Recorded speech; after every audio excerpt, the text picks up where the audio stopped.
ஓம் நம சிவாய. இந்த பதிவில் நம்ம என்ன பார்க்க போகிறோம் அப்படின்னா, நம்ம வாழ்க்கையில் நம்மளை தொந்தரவு செய்யக்கூடிய, இறைவனை நினைக்கவே விடாமல் தொந்தரவு செய்யக்கூடிய சில உணர்வுகள். முதல்ல குற்ற உணர்ச்சி. இந்த குற்ற உணர்ச்சி நமக்கு இருக்கும்போது நாம் நல்லவரா அப்படின்ற சந்தேகமே நமக்கு அதிகமாக எழ ஆரம்பிச்சிடும். நம்ம நல்லவர் அப்படின்னு நம்ம மனசுக்கு பட்டாலும், இல்லை நம்ம இப்படி ஒரு காரியத்தை செஞ்சுருக்கோம், இப்படி ஒரு வார்த்தையை விட்டுட்டோம், அதனால் நம்ம நல்லவங்க இல்லை அப்படின்ற வழியை நமக்கு தந்துகிட்டே இருக்குது. என்று அந்த வழியை நம்ம உணர ஆரம்பித்தோமோ அன்றைக்கி நம்ம நல்லவர்கள் ஆகிட்டோம். ஆனாலும் நம்ம மனசு அதை ஏற்க மறுக்குது. அதனால் இறைவனை நெருங்கக்கூடிய சூழ்நிலைகள் வந்தாலும், நம்ம ஆன்மீகம் சார்ந்த நபராக பிறர் நம்மளை பார்த்தாலும் நம்மளுடைய குற்ற உணர்ச்சி ஒரு தாழ்வு மனப்பான்மையை வெளிக்காட்டிகிட்டே இருக்கும். அதனால் இந்த குற்ற உணர்ச்சி நமக்கு வரக்கூடிய நேரத்தில் நமக்கு நாமே சொல்லக்கூடியது இது தவறு அப்படின்னு உணர்ந்த நேரத்திலேயே நம்மளோட ஆத்மா சுத்தமாகி நம்ம செய்த பாவங்கள்லாம் விலகி நமக்கு நல்லது கிடைக்க ஆரம்பிக்குது. அதனால் நம்ம நடந்து முடிஞ்சதுக்கு வருத்தப்பட்ட அந்த ஒரு நொடியே நாம் செய்த பாவங்கள் விலகியது அப்படின்ற உண்மையை நம்ம ஏற்றுக்கிட்டால் நமக்கு குற்ற உணர்ச்சி அப்படின்ற ஒன்று கிடையாது. நம்ம இறைவனை நோக்கி பயணிக்க ஆரம்பிக்கலாம்.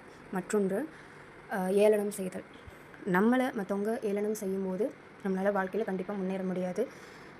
நடந்து முடிந்த பிறகு ஒரு விஷயத்தை சொல்லி காட்டுறது, இப்படி பண்ணியிருந்தால் இது நல்லபடியாக முடிஞ்சிருக்கும், நீங்கள் இப்படி பண்ணனால இது இவ்வளோ மோசமான விளைவு கொடுக்குது, இதெல்லாம் தேவைதானா அப்படின்ற மாதிரியான கேள்விகளை சிலர் எழுப்பும்போது நம்ம மனசு வேதனைப்படும்.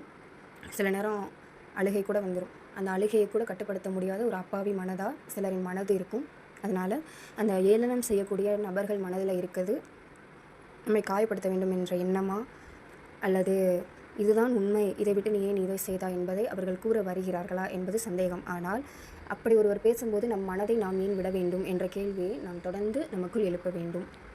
அவர்கள் ஏன் அந்த சொல்லை கூற வேண்டும் என்ற எண்ணத்தை நிறுத்திவிட்டு, யார் என்ன கூறினாலும் நாம் ஏன் உடைய வேண்டும், உண்மையாக இறைவனை சரணாகதி செய்ய வேண்டும் என்று எண்ணுபவர் எந்த காரணத்திற்காகவும், பிறர் வார்த்தைக்காகவோ அல்லது இந்த உடலை சுற்றி நடக்கக்கூடிய எந்த விஷயத்திற்காகவும் கலங்குவது இல்லை. ஆனால் சில பேர் நம்ம இறைவனை சார்ந்து இருக்கோம், இறைவனை விட்டால் நமக்கு எந்த ஒரு விஷயமும் கிடையாது அப்படின்னு சொன்னாலும் நம்மளோட மனது தடுமாறிட்டே தான் இருக்குது. அப்போ நம்ம இறைவனை சார்ந்து இருந்தது, இறைவனை உணர்ந்தது, இறைவன் காட்சி நமக்கு கனவுல நிஜத்துலையும் கிடச்சிட்டு இருக்குது, எல்லாமே உண்மை இல்லையா, இது எல்லாமே போய் தானா அப்படின்ற எண்ணங்கள் நமக்கு எழ ஆரம்பிக்கும். இதற்கு காரணமும் இந்த குற்ற உணர்ச்சி.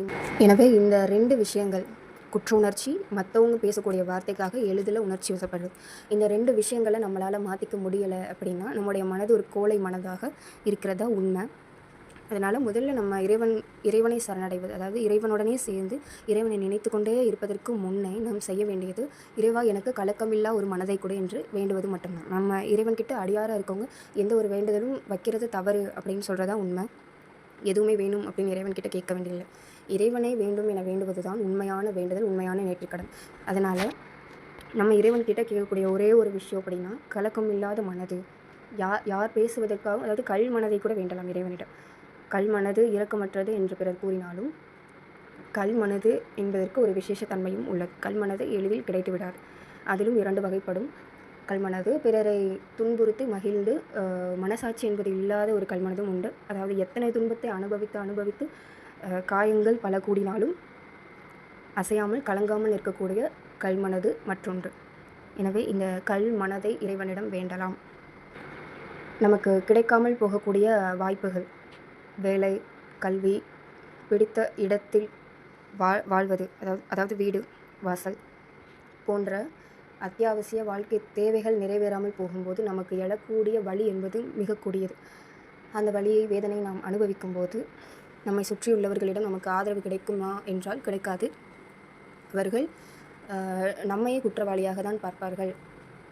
நாம் தான் இதற்கு நம்முடைய வாழ்க்கையின் கீழ்நோக்கு பாதைக்கான காரணமே நாம் தான் என்று அவர்களின் மனம் அவர்களை சிந்திக்க வைக்கும். எல்லோரும் இந்த வயதில் முன்னேறி கொண்டிருக்கும் பொழுது இவர்களுக்கு இப்படிப்பட்ட தோல்விகள் நிகழும், காரணம் இவர்களே தான் என்ற ஒரு சிந்தனை அவர்களுக்குள் எழுந்துவிடும். தவறு அவர்கள் மீது இல்லை என்றாலும் நாம் எந்த சூழ்நிலையிலும் இறைவனை வழிபட்டு, அதாவது உண்மையாக இங்கு நடப்பதையெல்லாம் உணர்ந்து விட்டு, இங்கே நடக்கிறது எல்லாமே ஒன்றுமே இல்லை, என்னதான் நம்ம எத்தனை சாதனைகள் செஞ்சாலும் அந்த சாதனைகள் நிலைத்து நின்றாலும் நம்மளுக்கு சிலை வைத்தாலும் இறுதியில் இந்த உடலை விட்டு போய் தான் ஆகணும் அப்படின்றத புரிந்து, பட்டினத்தாரை போல ஞான புலங்கள் கொண்டவங்க எல்லாருமே இந்த மாதிரி தோல்விகள் வரும்போதும் இல்லை வெற்றிகளே வரும்போது கூட சில நேரம் துன்பங்கள் மட்டும்தான் சேர்ந்து வரும். இது கிடைச்சதால இப்போ என்ன அப்படின்ற மாதிரி துன்பங்கள் மட்டும்தான். ஒரு வெற்றியும் அனுபவிக்க முடியாமல், ஒரு தோல்வியும் தாங்கிக் கொள்ள முடியாத மனநிலையில் சிக்கிக்கொள்ளக்கூடிய காலம் ஆன்மீகத்தில் சென்ற ஒரு ஒரு 2-3 ஆண்டுகளுக்கு நிகழக்கூடிய சில மனவேதனைகள். இதற்கு